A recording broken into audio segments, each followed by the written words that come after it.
This is my second video on the legendary and mysterious Sultan Khan. He's the subject of my new book, Sultan Khan, the Indian Servant who became chess champion of the British Empire. So Khan was born in 1905 in India. He certainly wasn't a sultan. He actually came from very modest circumstances, but he was brought to London in 1929 by his patron, or perhaps master is a better description, and he enjoyed quite some success, and he was really the first Asian who challenged Western chess players in Europe. What's really extraordinary is that Sultan Khan had no formal chess education.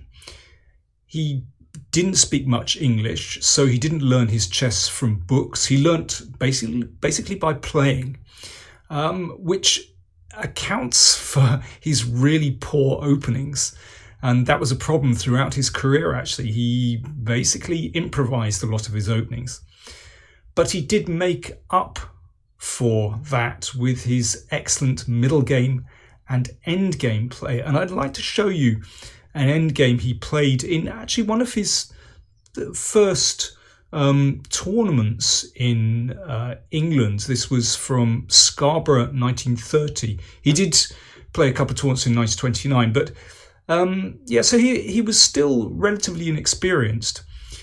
And, well, yes, he had a pretty shocking opening. He was playing R.P. Mitchell, who was a bit of a stalwart on the English chess scene, but certainly not a bad player. And, well, you can see that Khan is a pawn down. So Mitchell is white. He has an extra pawn. And superbly placed pieces, actually. White's pieces coordinate very, very well. Incredibly, Khan turned this one around and managed to equalize, and then even managed to win. Now, I can't go through all the moves. It's a game that lasted almost 100 moves. But I'm going to fast forward about 50 moves to this position to, well, we can see that this c-pawn has managed to go almost the whole way towards the queening square. Black actually has a winning position by now. But winning it is not simple. But I wanted to show you this because it shows Sultan Khan's superb calculation. And perhaps you'd like to have a go at solving this one before I show you what happened in the game.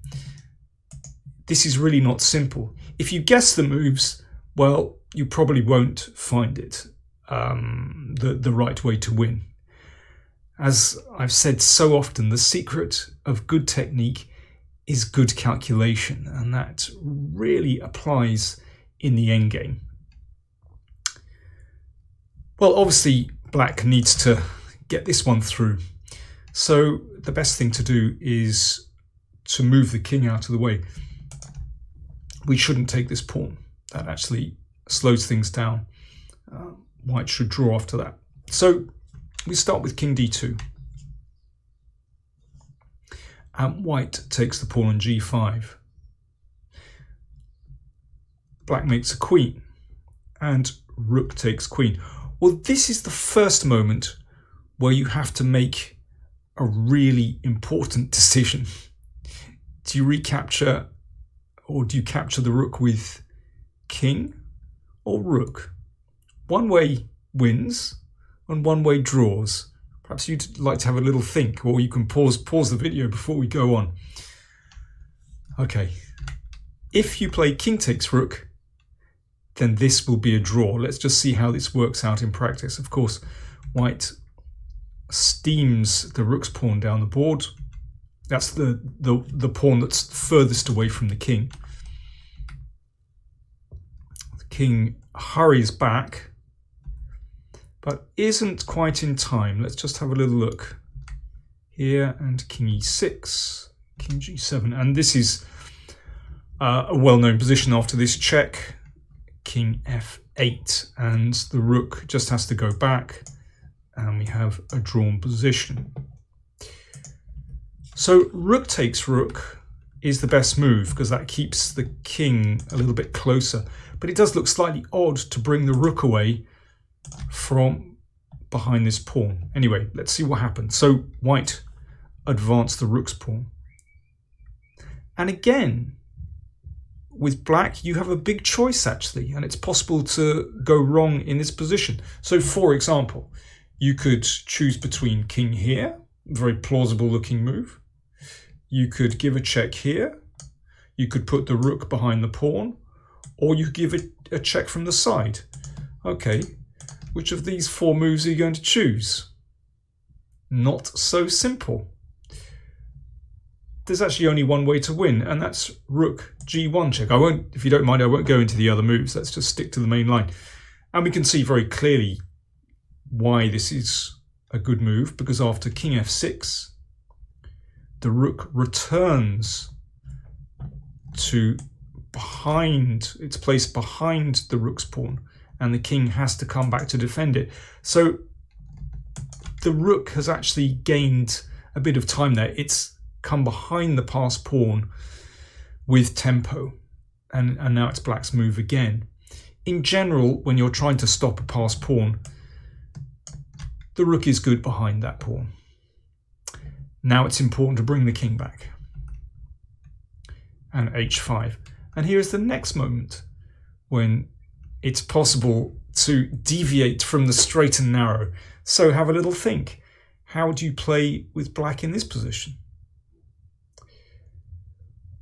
Well, king takes pawn is actually a draw. Let's just go through that again. In fact, it's the same kind of position that we saw earlier.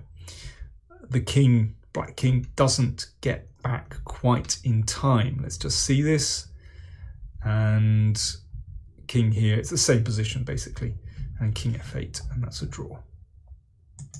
So black has to play king d4. It seems counterintuitive not to take that pawn, but in fact, the king must get back.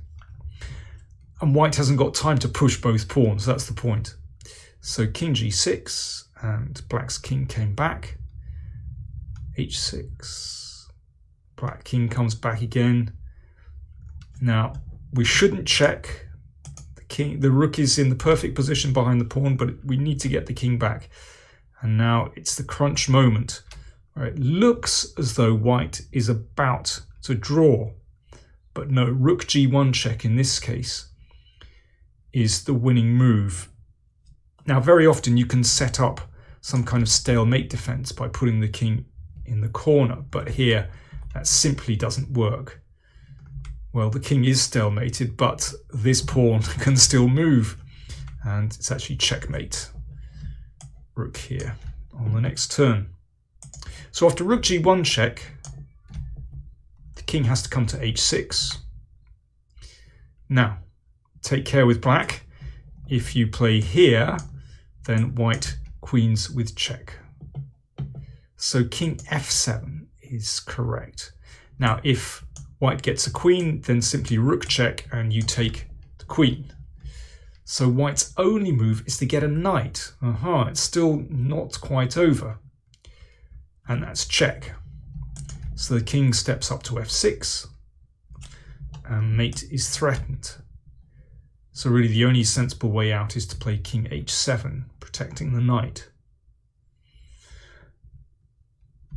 This is actually a win because the knight is in such a poor position and Khan's technique is excellent. So first of all, comes back with the rook, threatens mate on h3, threatens to take the pawn. So this just clears up the position. So we don't have to worry about that pawn and tempo moves. White's problem is this knight simply can't escape. These squares are, well, they're mined. Basically, knight g6, rook h3 check will happen. So the king moves around, but in essence, it's the same position. And with this very neat final move, white resigned. You can see that the knight is about to be lost. Those squares are covered. And of course, king here, the knight drops. So, perfect technique from Sultan Khan. And that is really, let me just go back to that position. That is really not simple. To calculate that from this position is very, very impressive. As I said before, remember, he was very inexperienced in the Western game, so to play like that is very impressive. If you want to find out more about the mysterious legend Sultan Khan, then do check out the book, full of really nice stories, not just about Sultan Khan, but of the leading players of the age as well, like Alekhine, Capablanca, Max Euler, Fleur, Rubinstein, Tartakova, and so on. And, well, I hope you enjoy it. Available from newinchess.com. You can buy it directly online.